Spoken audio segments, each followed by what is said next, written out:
golpe de Estado en Argentina en 1976 derrocó a María Estela Martínez de Perón el 24 de marzo de ese año.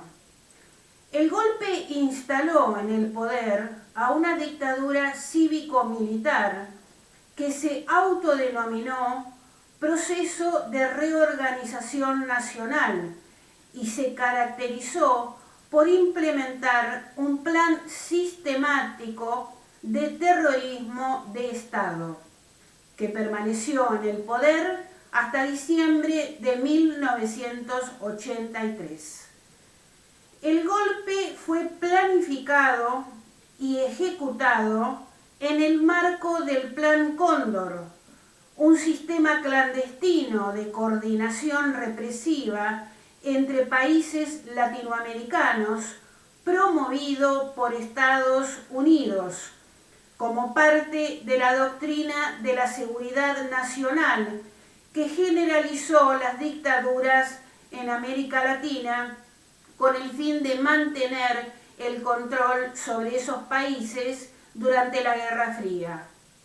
Fue el sexto y último golpe de Estado de la serie de golpes de Estado iniciada en 1930 que impidió que se consolidara la democracia en Argentina hasta fines del siglo XX, luego de que se aprobara el voto secreto en 1916.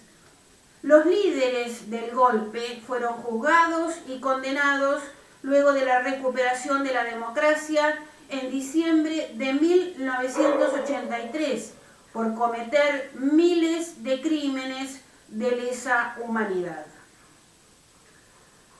FM 101.9 en Mar del Plata, comenzamos Prohibido Olvidar, martes de 15 a 16 horas, con Pablo Aceto, Fede Garrido en la operación técnica y quien te habla, Gloria Álvarez.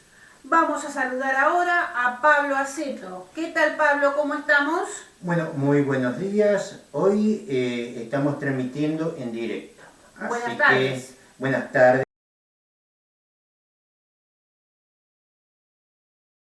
Es en reconocimiento de lo que se va a conmemorar mañana, que es el Día de la Memoria. Muy bien. Mientras preparamos la columna de Cortés, vamos a contar de qué se trata el programa de hoy. La columna de Cortés se llama El principio del fin de la impunidad. Hoy, acto de memoria portuaria, nota de Pablo Aceto en Cazador de Noticias, pliego de transporte, Ara San Juan, memorias obreras y campaña de vacunación. Bueno, ¿tenemos lista la columna de Cortés? Ahí vamos. Bueno. En 1983, apenas asumido Alfonsín, anunció el enjuiciamiento de las cúpulas militares, principales, pero no únicas, responsables del genocidio de la dictadura cívico-militar, de cuyo inicio se conmemoran en estos días 45 años, con eventos varios que suplirán la tradicional marcha masiva por motivos sanitarios. Esto dio inicio a un proceso histórico, prácticamente sin precedentes, en el que muchos genocidas terminaron condenados, aunque faltan aún otros, particularmente civiles y en especial empresarios. Avanzar en esa intención no fue fácil y hubo avances y retrocesos, incluidas concesiones muy opinables del mismo gobierno que había tomado la iniciativa inicial. El resultado, no final porque aún está en curso, fue sin embargo que muchos culpables de gravísimos delitos que comenzaron con el derrocamiento de un gobierno constitucional y en muchos sentidos antes, no quedaran impunes. Esto fue un hecho histórico, cuya dimensión solo puede visualizarse comparándolos con otros procesos en la propia historia nacional e internacional. En Argentina, hechos como la mal llamada conquista del desierto, una de las varias operaciones militares para robar las tierras de, asesinar a y reducir a la esclavitud a pueblos originarios, no solo no tuvo castigo, sino premios como la elección a la presidencia de su principal gestor, Julio Argentino Roca, y hasta estar conmemorado en billetes de 100 pesos. También quedaron impunes otras masacres de pueblos originarios, como las de Napalpí Chaco en 1924 y Rincón Bomba Formosa en 1947, represiones mortales al movimiento obrero como las de la Semana Roja de 1909, la Semana Trágica de 1919, los fusilamientos de la Patagonia de 1921, los cometidos durante las dictaduras de Uriburu, Aramburu Rojas y Onganía.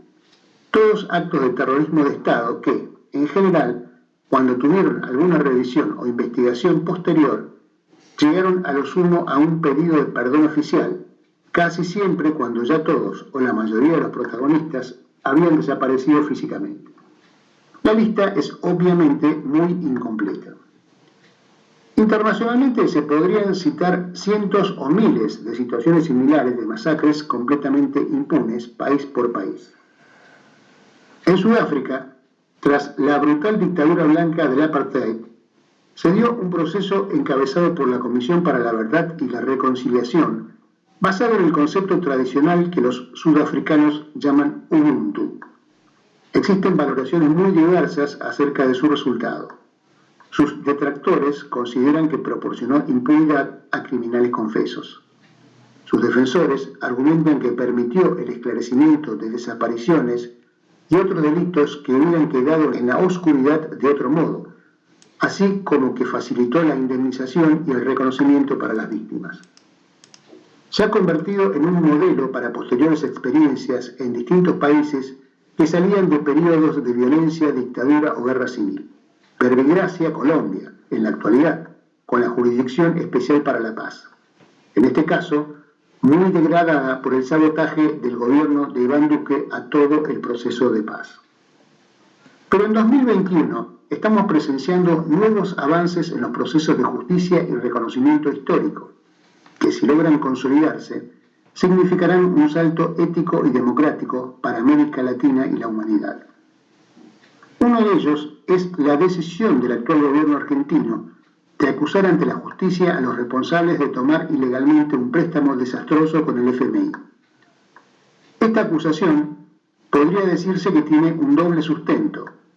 Uno estrictamente legal, dado que al tomarlo se violaron numerosas normas jurídicas preexistentes, y por lo tanto la imputación contra Macri y los principales economistas de su gobierno tiene un sólido fundamento que incluso podría ampliarse si la justicia accediera al pedido ya formulado para levantar el secreto bancario y se comprobara el tráfico de influencias que se sospecha. El otro podría llegar a considerarse más político y tiene que ver con las desastrosas consecuencias para el país y el Estado de ese crédito, y que en realidad es extensible al conjunto de la política macrista en esa y otras deudas. Esta segunda faceta es mucho más significativa y ruinosa en cuanto a la magnitud de los daños producidos, pero la primera es más factible de ser considerada por los jueces como materia judiciable. Así como Al Capone cayó por evasión de impuestos y no por sus masacres, homicidios y grandes negocios ilegales, es posible que Macri, también con antepasados mafiosos italianos, vaya preso por su desprolijidad al hundir al país, más que por el hundimiento en sí. De concretarse, sería un valioso antecedente internacional y advertencia futura a gobiernos neoliberales. No decimos que sea fácil, dado los importantes bolsones de corrupción de la justicia argentina, pero como dicen las madres de Plaza de Mayo, la única lucha que se pierde es la que se abandona. Otro hito es el enjuiciamiento y encarcelamiento de la ex dictadora boliviana Janine Áñez y algunos de sus cómplices en el golpe de Estado contra Evo Morales. Áñez se escondió dentro de un somier hueco para tratar de eludir su detención, al mejor estilo de los capos del narcotráfico colombiano, con lo que confirmó su riesgo de fuga y solidificó los argumentos para la prisión preventiva que se le dictó. Es pasible de un doble enjuiciamiento. La causa por la que se la detuvo tiene que ver con su participación en el golpe de Estado cuando era senadora. Entre otros delitos, usurpó la presidencia cuando, tras la renuncia de Evo Morales y los presidentes de ambas cámaras y del viceprimero del Senado, renuncias logradas por las presiones de los golpistas articulados con la ex senadora que, por ejemplo, amenazaban con quemar vivos a sus familiares si no renunciaban. Áñez, vicesegunda del Senado, se autoproclamó en una sesión con el 25% de la Cámara, claramente sin quórum. En verdad, le correspondería haber asumido al viceprimero de la Cámara de Diputados. Ha sido acusada de sedición, terrorismo y conspiración, figuras que obviamente le caben, a diferencia de las múltiples acusaciones de ese tenor que la dictadora y sus cómplices endilgaban a cualquiera que osara siquiera cuestionar la legitimidad de su mandato presidencial, entre comillas, durante su dictadura. Adicionalmente cometió otros numerosos delitos, ya usurpando el Palacio del Quemado, incluidas 3 masacres. Pero si fuera considerada presidenta en ese periodo, como hace la derecha, no debería ser juzgada por esos hechos por la justicia ordinaria, sino que le correspondería ser sometida a un juicio de responsabilidad, que debe ser aprobada por las cámaras con 2/3. El MAS tiene mayoría, pero no llega a los 2/3, con lo cual esta parte de sus crímenes tal vez quede impune, pero no los relativos al golpe en sí. Respecto a la representatividad de Áñez, puede acotarse que se presentó este 7 de marzo como candidata a gobernadora de su departamento, Beni, y salió tercera cómoda con el 13% de los votos. Esto apenas salida del cargo pretendidamente de, entre comillas, presidenta constitucional de todo el país. Por supuesto que esta verdadera dictadura que tenemos en casi todos los países de la prensa hegemónica ha salido a defenderla y a sospechar de persecución política su procesamiento sin fundamento alguno. Por su lado, la OEA, a través de las oficinas que responden a su secretario general Luis Almagro, uno de los principales artífices externos del golpe, también ha salido en defensa de la ex dictadora. México ha reclamado a Almagro que, textualmente, debe atender la naturaleza colegiada de su mandato y evitar posicionamientos que intentan tener injerencia en los asuntos internos de Bolivia, cuyo gobierno, encabezado por Luis Arce, fue elegido democráticamente. Es decir, los países de la OEA no se han reunido para discutir el tema, y Almagro presenta sus propias opiniones como si fueran las del organismo, cayendo además nuevamente en un injerencismo. El Grupo de Puebla también salió al cruce de Almagro, diciendo que la OEA presume, sin fundamento alguno, que se trata de una campaña de persecución dirigida desde el gobierno a quien acusa de apelar a instrumentos represivos. Y como grupo no le reconocemos autoridad moral al secretario Luis Almagro después del papel que cumplió en la misión de observación a su cargo en las elecciones de 2019, tras las cuales se produjo el golpe de Estado, entre otras acusaciones contra el devaluado funcionario. En la perpetración de los crímenes de lesa humanidad, tanto en la dictadura genocida argentina como en los demás casos, en la adopción irresponsable y mafiosa de una deuda externa suicida y odiosa, y también en el derrocamiento de los gobiernos constitucionales, existió una clara convicción de sus autores de que todo ello quedaría impune. Difícilmente habrían llegado hasta donde llegaron sin esa tranquilidad. Por todo esto son esenciales estos procesos para cortar de raíz con esa percepción. Solo así evitaremos que se sigan repitiendo. América Latina comienza nuevamente a ponerse de pie y la lucha contra toda impunidad es parte esencial de esa dignidad. Hoy, acto de memoria portuaria convoca a reunirnos en la histórica Plaza de los Fileteros, Hernandarias y Juramento el 23 de marzo, hoy a las 15:30 horas, para recordar a nuestras compañeras y compañeros trabajadores del puerto, militantes detenidos desaparecidos por la dictadura cívico-militar de 1976-1983. Los años 70 fueron años de lucha contra la patronal y la burocracia sindical, por mejores condiciones laborales y por el cuidado del recurso, base y fuente de trabajo. Hoy sigue vigente la lucha por la registración laboral, la garantía horaria y el trabajo digno. A 45 años del golpe, no olvidamos y nos reconocemos en cada lucha popular. Reiteramos hoy en la Plaza de los Fileteros hernandarias y juramento a las 15:30, memoria portuaria. Ahora vamos a una nota de Cazador de Noticias. El actual radicalismo se dobla, se rompe y se arrastra, sostuvo Pablo Aceto en su perfil de Facebook.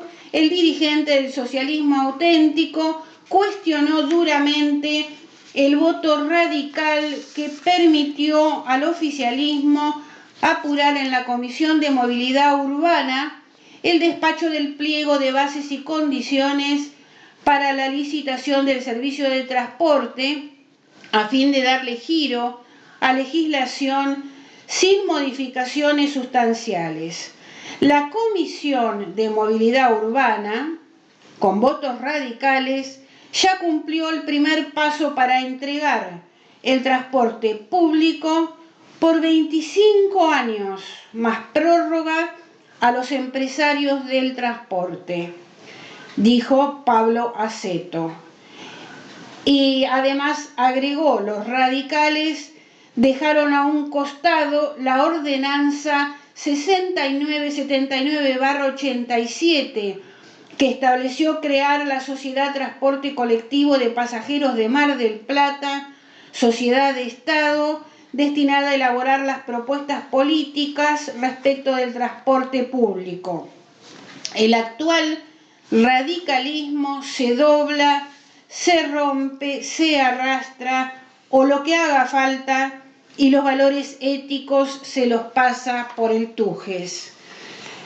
Vamos a otro, seguimos en el mismo tema con transporte. El pliego de transporte público se aprobó en la Comisión de Movilidad. Fue por mayoría a pedido del oficialismo que acompañó el avance del expediente.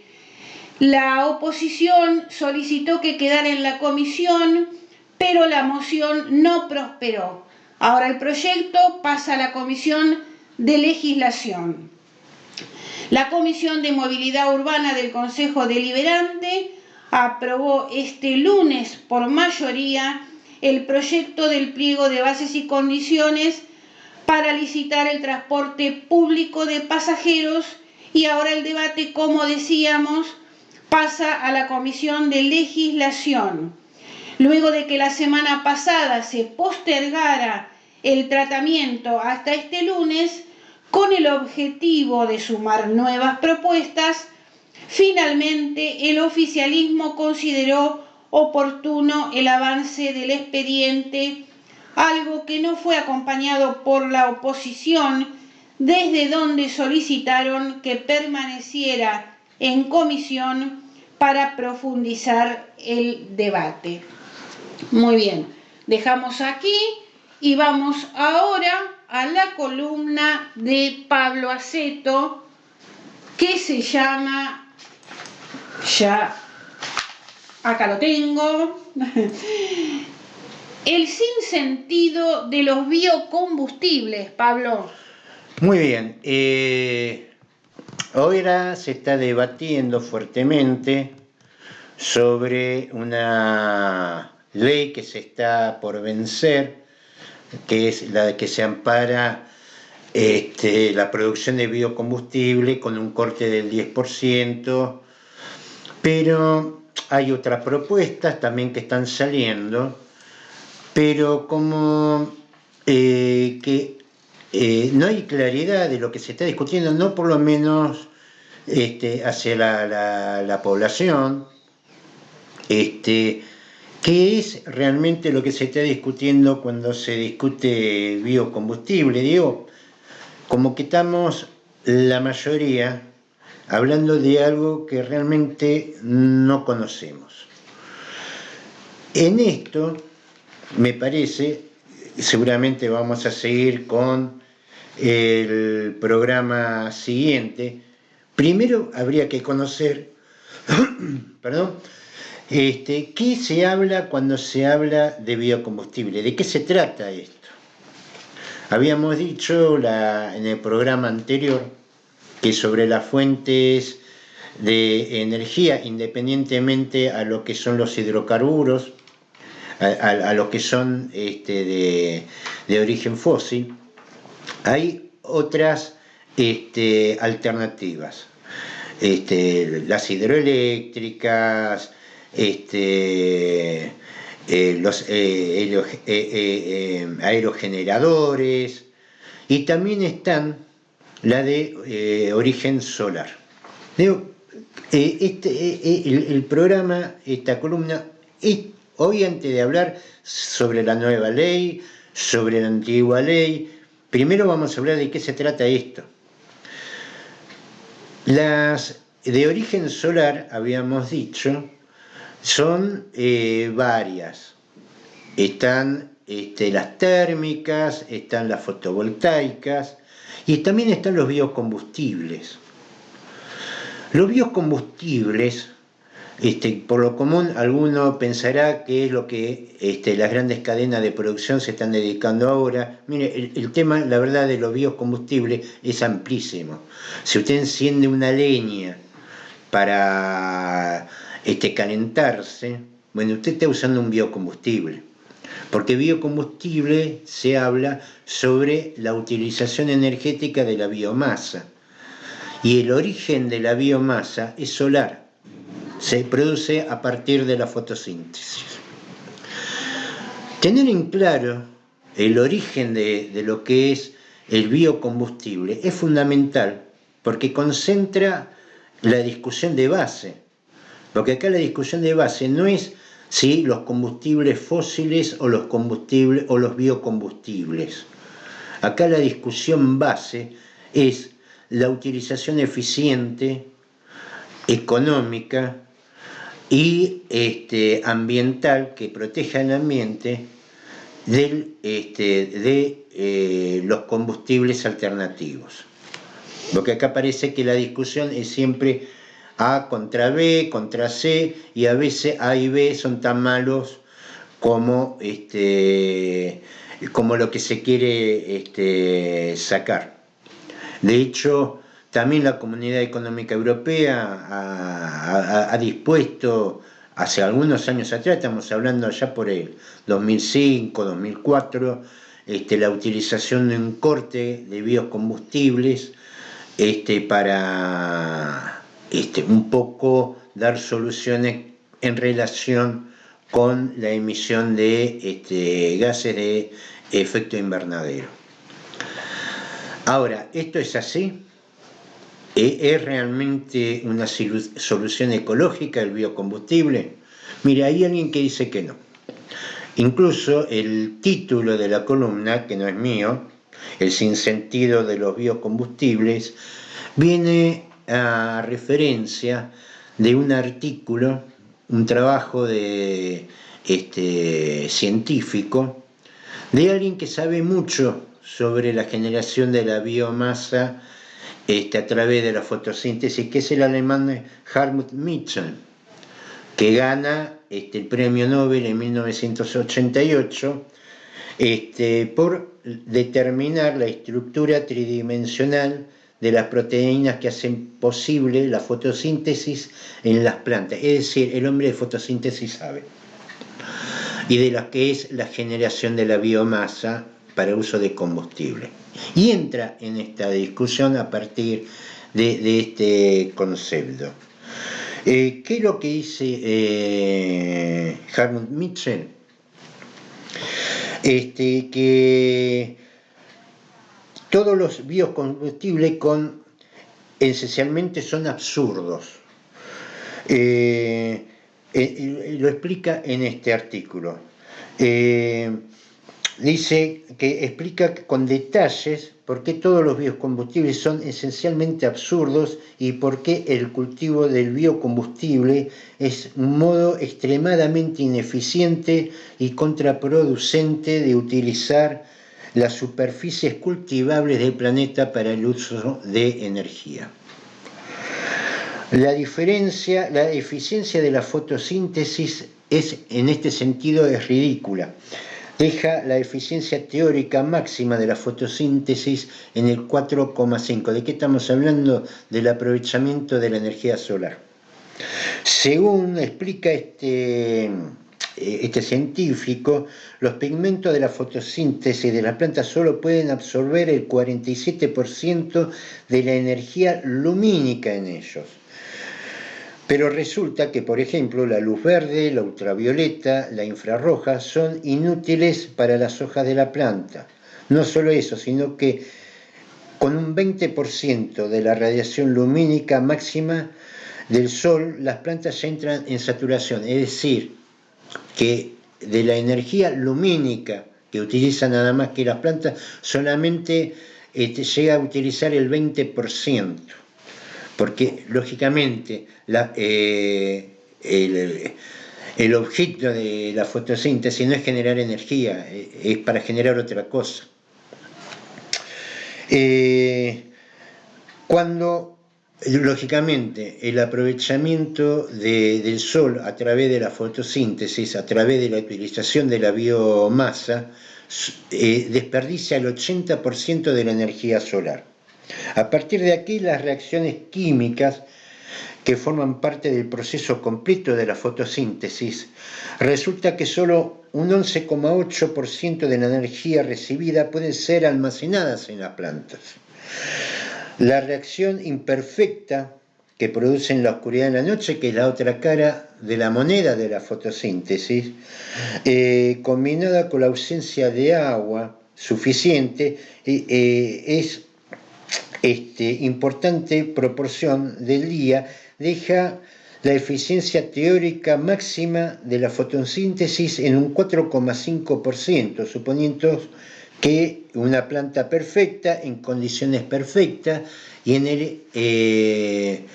la estación del año respectiva, porque recordemos que el cultivo responde también a cuestiones estacionales.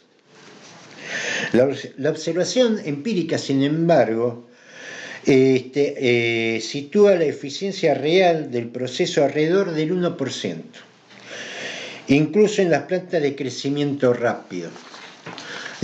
Una cosa era la visión teórica, la visión práctica demuestra que la utilización de biocombustible no es eficiente en un 4,5%, sino en el 1%. Conociendo los rendimientos por hectárea de planta, el porcentaje de energía solar que llega a almacenarse en diferentes biocombustibles, así como el colza, que son las plantas forrajeras, alcanza una eficiencia inferior al 0,1%, el bioetanol queda por debajo del 0,2% y el biogás se aproxima al 0,3%. Las algas y los biocombustibles de segunda generación no escapan de esta realidad numérica. Más de la mitad de la energía obtenida, sin embargo, por el biocombustible, se utiliza en algún momento también en la producción. Por si las cifras no fuesen suficientemente bajas, resulta que ni siquiera por sí las cifras están teniendo en cuenta que más allá de la mitad de la energía obtenida finalmente de los biocombustibles, se utilizó en algún momento de su producción, concretamente en la fabricación de fertilizantes, pesticidas, maquinaria agrícola, transporte. Esto significa que la producción posterior de la utilización del biocombustible ni siquiera es neutra con relación al CO2, al monóxido de carbono. La palabra de Harmon, el conjunto, dice, de la producción del biocombustible constituye una forma extremadamente ineficiente de la utilización de la tierra. Esta afirmación también es válida para la producción del bioetanol de la caña de azúcar en Brasil. Las actuales células fotovoltaicas, y estamos hablando de que es una tecnología que recién se empieza a desarrollar, produce puede producir el 15% de la radiación solar. La diferencia con respecto a lo que es el biocombustible. El aprovechamiento de la biomasa está por debajo del 0,1%, cuando las células fotovoltaicas producen el 15%, aprovechan el 15% de lo que es la radiación solar. Y almacenarla en baterías prácticamente sin pérdidas. Esto es 150 veces mejor de lo que se logra con los biocombustibles. Una vez que un coche eléctrico, más del 80% de la energía almacenada puede transformarse en movimiento efectivo a través de un motor eléctrico, mientras que el motor de combustión tan solo es capaz de llevar a las ruedas alrededor del 20% de la energía que consume. El camino de las plantas quemables es un absurdo, afirma este científico, un callejón sin salida que más valdría nunca entrar. Ambos hechos tomados conjuntamente dan como resultado que la cadena de célula fotovoltaica, batería, motor eléctrico resulta ser 600 veces más eficiente que la combinación de biomasa, combustible, motor de combustión que se pretende llevar adelante. Teniendo en cuenta que el margen de la fotosíntesis es muy pequeño y los cultivos de los biocombustibles están deforestando importantes pulmones verdes del planeta, como por ejemplo en Brasil, y compromete con la comida de grandes sectores de la población, especialmente aquellos que están marginados de la economía. Concluye Harmon, el camino de las plantas quemables es un absurdo callejón sin salida en el que más valdría nunca entrar. El futuro del transporte individual tiene que ser eléctrico a partir de la energía solar. Es decir, sobre este recurso que es la energía solar, él lo ve y es claro en sus conclusiones, y es una persona que realmente es una eminencia en el tema. La utilización de la energía solar a través de la biomasa es absurda. El cálculo que él hace... Pablo, ¿es? Absurda. Es un negocio que se está para Ledesma acá o en Brasil, algunos sembraríos. Es absurda primero, porque la energía solar que se utiliza a través de la biomasa, decíamos, las plantas lo que utilizan es solamente los rayos lumínicos, hasta un 20%. Después de ahí ya se satura. A la noche no produce, sí. Sí, a ver si se entendía hasta acá. Que no es conveniente la utilización de biocombustibles y sí otras opciones que presentan más eficiencia, como la energía eléctrica. Como la energía eléctrica a través de los sistemas fotovoltaicos, a través de la generación térmica. Este es un negocio que se ha encarado a manera de ser más rentable la agricultura. Sí, Sí, te referís a los biocombustibles. exactamente Sí. a biocombustible. Por ejemplo, ¿qué es lo que dice Hammond? Sí. Para producir electricidad en Alemania, a través de los biocombustibles, se tendría que utilizar el 100% de territorio alemán para eso nada más. Ujú. Ahora, ¿dónde producir la comida? Claro. Yo más de una vez se lo dije, y vayan al mercado y véanlo, si esto le parece loco.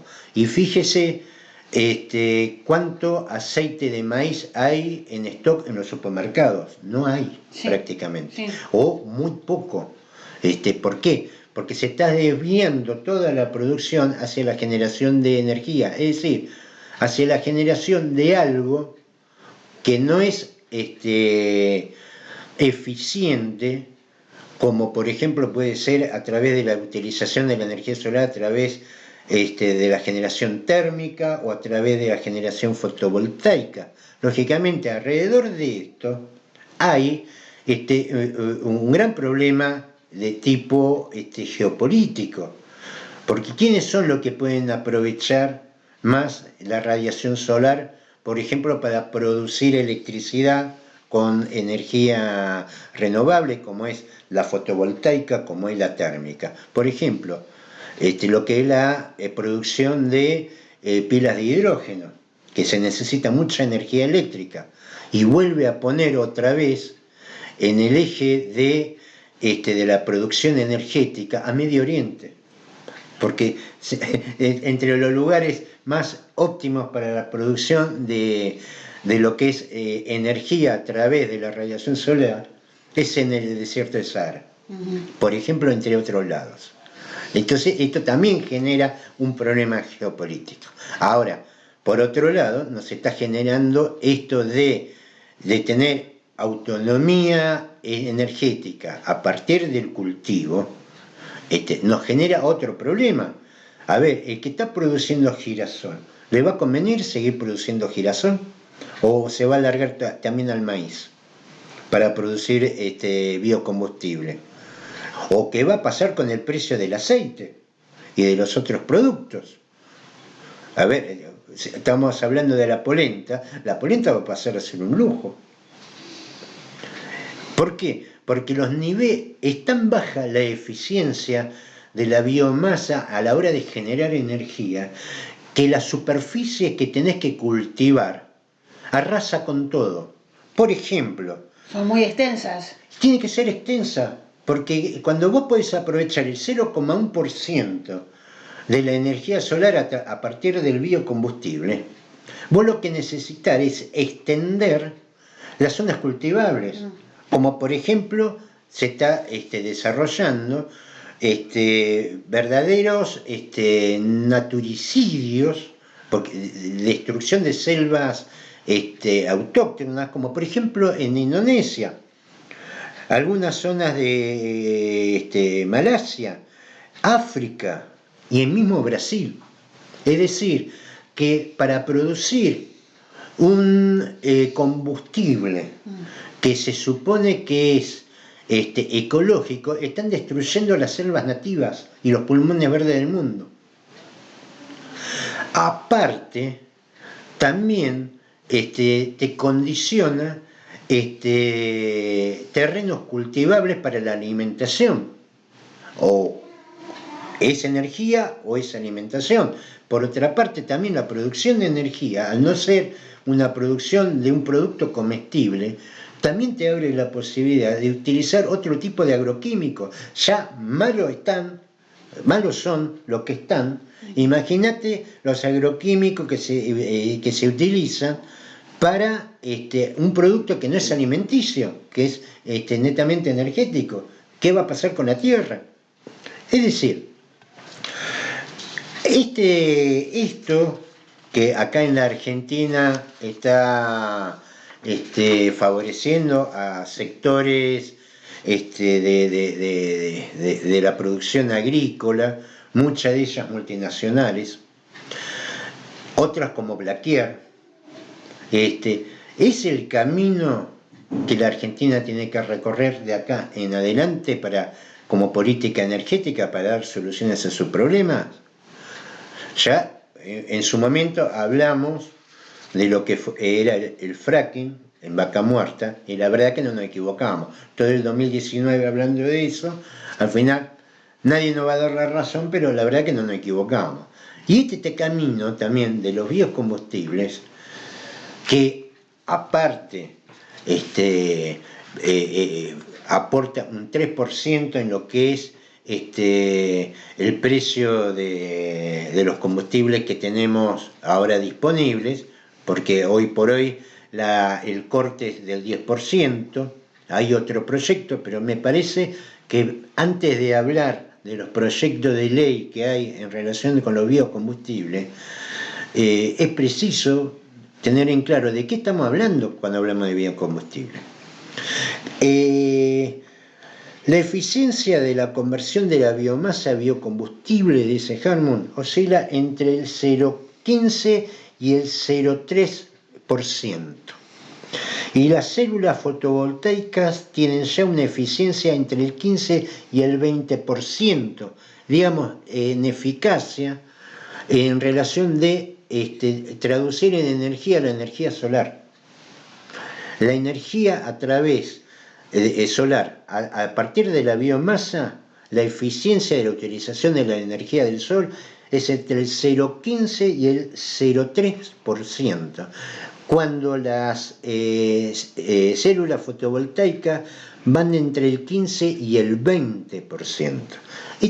Esto, a ver, vos podés tener una visión ideológica distinta, pero esto es ciencia, esto es matemática.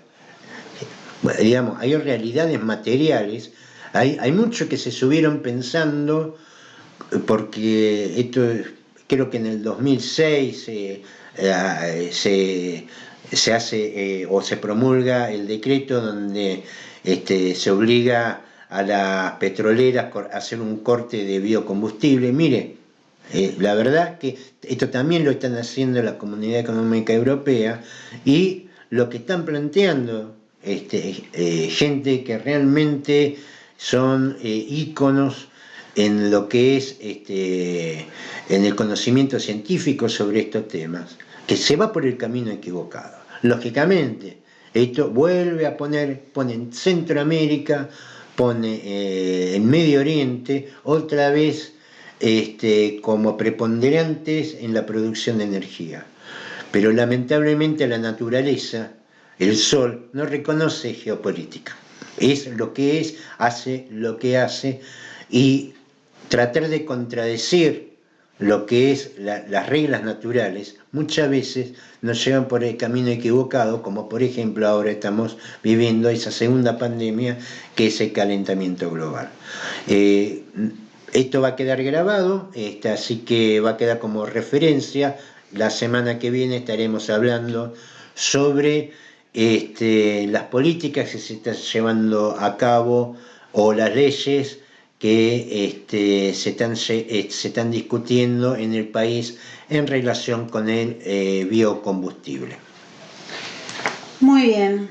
Ara San Juan, el Consejo General de Guerra, que investigó la responsabilidad de 8 altos oficiales de la Armada en el hundimiento del submarino Ara San Juan, dispuso este lunes la destitución del capitán de navío Claudio Javier Villamide, ex jefe del comando de la Fuerza de Submarinos de la Armada, y arresto riguroso por 45 días para el ex jefe de la Armada Marcelo Errur.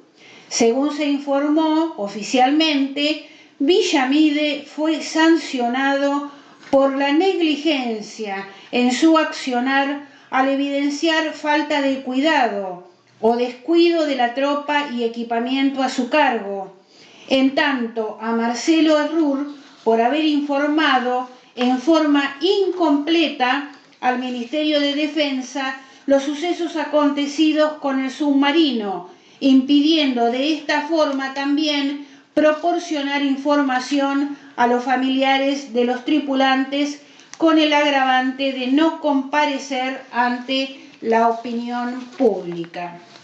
Muy bien, pero todavía no se llegó al presidente Macri y al ministro de Defensa Aguad? Yo creo que eso está en camino. Recordemos que el presidente de la República es el comandante en jefe, Claro.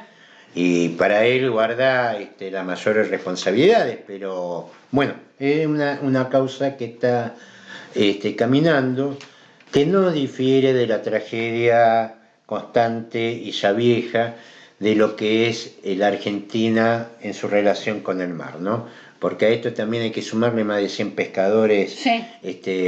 víctimas entre fallecidos y desaparecidos, y una producción que muy comprometida, no solamente por lo que es la piratería, sino también por los acuerdos de España con Gran Bretaña, que francamente no hay una posición clara del país, de su gobierno, en relación a esos atropellos. Presentan el documental Memorias Obreras. El jueves 25 de marzo a las 18 horas se realizará el lanzamiento oficial de Memorias Obreras, un registro audiovisual del acto conmemorativo de la Carpa de la Solidaridad y en homenaje a José Rigane, evento en el que se conmemoran las luchas obreras del Sindicato de Luz y Fuerza de Mar del Plata en la década del 90. El documental es una producción conjunta entre el sindicato y el grupo de investigación Historia Obrera. La presentación se realizará de forma virtual con la participación de Sebastián Farías, secretario general de Luz y Fuerza Mar del Plata, Víctor de Genaro, fundador de la Central de Trabajadores de Argentina, Víctor Mendivil, referente de la Federación Judicial Argentina, Marta Maffei, referente de la CETERA, y Gustavo Contreras, historiador. ¿Sabés que yo conozco ese video? Sí. Ese video se pasó un día, porque muere José. Sí. Y al otro día estaba el acto recordando esto, lo de la carpa y todo eso. Y lo que en un momento se pensó, se organizó como una conmemoración, un festejo, y eso terminó siendo un recordatorio, porque justo el día anterior muere José. El evento se puede seguir en Facebook, en el Facebook del Sindicato de Luz y Fuerza y en el de Historia Obrera. A su vez, el mismo 25 de marzo a las 23 horas será emitido por el canal de televisión de la Universidad Nacional de Mar del Plata. El presidente ahora promete vacunar a toda la población de riesgo en abril. El presidente admitió que no se cumplirá con el objetivo de vacunar a ese segmento en marzo. Bisotti prometió vacunar a 5 millones en 30 o 45 días. En medio de las dudas sobre la campaña de vacunación, Alberto Fernández prometió terminar de inocular a toda la población de riesgo durante abril, un objetivo que admitió que el gobierno quería cumplir en marzo, pero esto quedó lejos. Yo creo que el gobierno ha hablado mucho, y ha hablado mucho de cuestiones que no maneja. A ver, los mismos problemas tienen todos, pero yo no escuché, primero, vamos a hablar de nuestro vecino más cercano, Uruguay. Yo no escuché al oficialismo prometer nada, tampoco escuché a la oposición diciendo que las vacunas eran veneno. Esto también hace a la jerarquía y la seriedad de las conducciones políticas, sean oficialismo o oposición. Por ejemplo, Pablo, Bisotti dice que va a vacunar a 5 millones de personas en 30 o 45 A ver, días. ella no va a vacunar a nadie. Claro. La vacuna la produce Rusia. Claro, A ver, son los parece... rusos los que tienen a cargo la producción y en definitiva son ellos los que administran lo que tienen, que hay que decir que han tenido una gran diferencia con la Argentina, porque realmente tenían producción en Europa, ahora, lógicamente, y no es que Rusia produzca menos, trata de ser lo más eficiente posible, de producir lo más posible, y es lo que hay, porque hay que vacunar toda la humanidad. Y acá se pensó que en esto, yo se lo reconozco al gobierno, estuvo muy acertado en elegir, en definitiva, la vacuna rusa, a pesar de que algunos decían que era veneno, sí. Pero realmente hay que reconocer que ahí acertaron.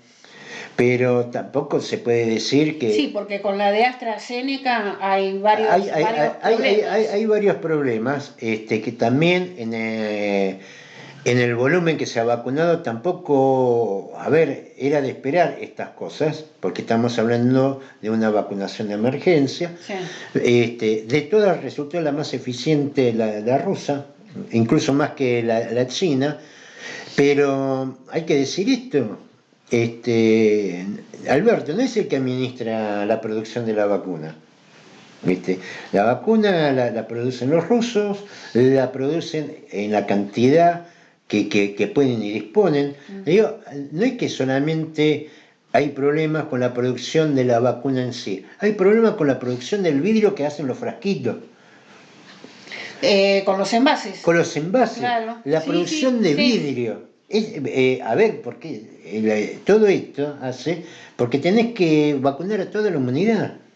Entonces, todo sistema de producción que existía hasta ahora resultó chico. Porque, a ver, uno puede prever la cuádruple para la gripe, para esto, lo otro, hay un sistema todo de producción. Me han contado que muchas obras sociales no van a disponer de la vacuna de la gripe, porque toda la producción mundial, incluso hasta el vidrio donde viene la vacuna, sí. El envase de la vacuna, está volcado al coronavirus. Entonces vos por ahí tenés una producción de la antigripal, la de todos los años, que no tienen en qué envase meterlo, porque toda la producción está comprometida. Ahora, salieron a prometer a troche y moche. Y en Uruguay, por ejemplo, no prometieron nada. Se está trabajando. Eso hace a la seriedad del oficialismo, pero también hace a la seriedad de la oposición en Uruguay. Porque tampoco lo de la oposición de Uruguay salió a decir, mire que... A ver, entienden la situación, ni tampoco fueron a decir que la vacuna es un veneno.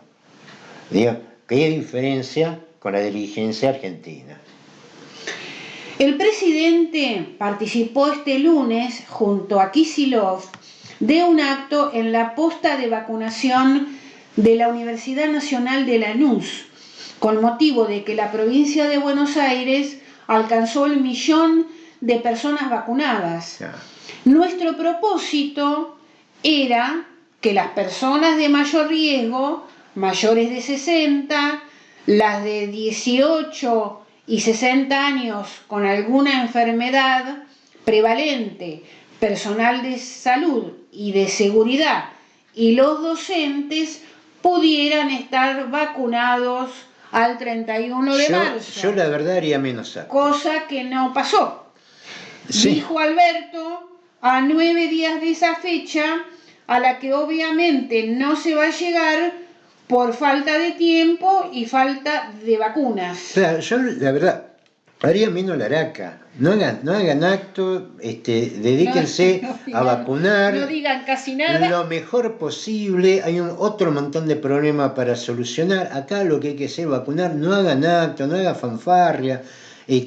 A ver, imiten a los uruguayos, que no dicen nada, hacen lo que tienen que hacer, tanto el oficialismo como la oposición, y dejemos de hacer de esto una comedia política, porque esto ya es una comedia.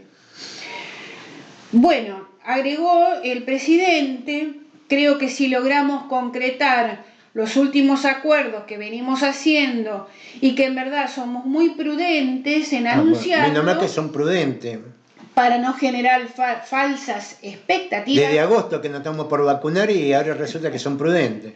Habremos podido cumplir nuestro objetivo de vacunar a las personas de más riesgo antes de que abril termine.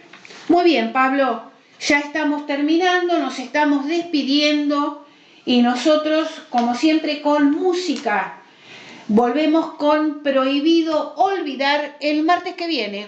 El martes que viene no sabemos en qué condiciones, si estaremos en vivo, casi seguro va a ser por diferido, pero bueno, veremos qué nos depara el futuro. Bueno, hasta el martes.